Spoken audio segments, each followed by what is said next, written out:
Depresyon. Bibilang ng 5 upang sarili mapakalma. Sabay bugtong hininga, mga luhay nagsitulo na pala. Dahil hindi na kinaya ang sakit na dala. Akala nila wala akong problema. Akala ng iba ako ay masaya. Akala nila wala akong iniinda. Nasanay kasi silang lagi kang nakatawa. Nasanay kasi silang lagi kang masaya. Nasanay kasi silang na ganyan ka. Depresyon, napakahirap na sitwasyon. Hindi nila alam sa aking pagngiti, sa loob nito'y bighati. Iniisip ng iba na nagbibiro lang ako.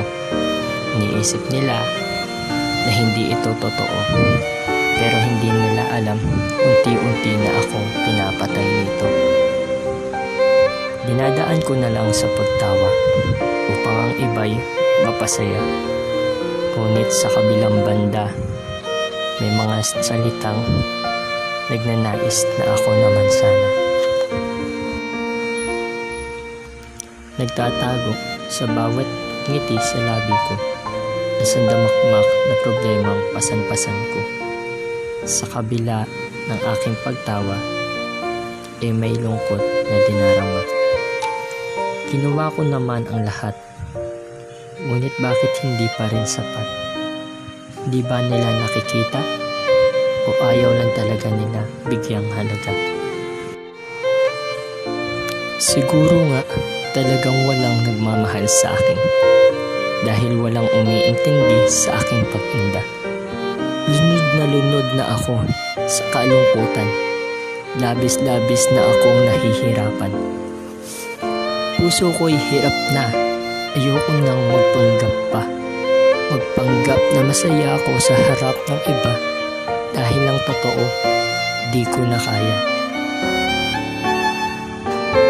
Ako'y biktima ng sarili kong kalungkutan. Biktima ng kahibangan. Biktima ng kapighatian. Biktima ng pusong mapanlinlang. At biktima ng isip na nais na lumisan. Hindi ko nakilala kung sino ako.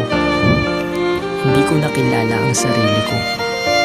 Kailan ba ako makakatakas dito? Sa higpit ng kadilimang bumabalot sa isip ko. Alam kong hindi ko na kaya, pero kakayanin ko pa. Kakayanin kong muling makatayo sa sarili kong mga paa upang masolusyonan ang aking mga problema. Kakayanin kong lumaban dahil ayokong maging talunan. Hindi ako talunan. Kakayanin kong labanan ang lungkot upang hindi ako tuluyan nitong mabalot. Alam kong may kwenta akong tao dito sa mundo. Alam kong may nagmamahal pa sa akin ng totoo. Alam kong ang Diyos ang lagi kong kasama sa lahat ng dako. Alam kong Siya ay laging nasa tabi ko. Alam kong iyayakapin niya ako sa bawat bighating ito. Hindi ako magpapalamon sa depresyon. Lalaban ako.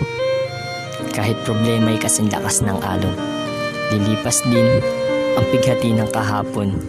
Di man ngayon, ngunit darating ang bukas at itong kalungkot ay magwawakas.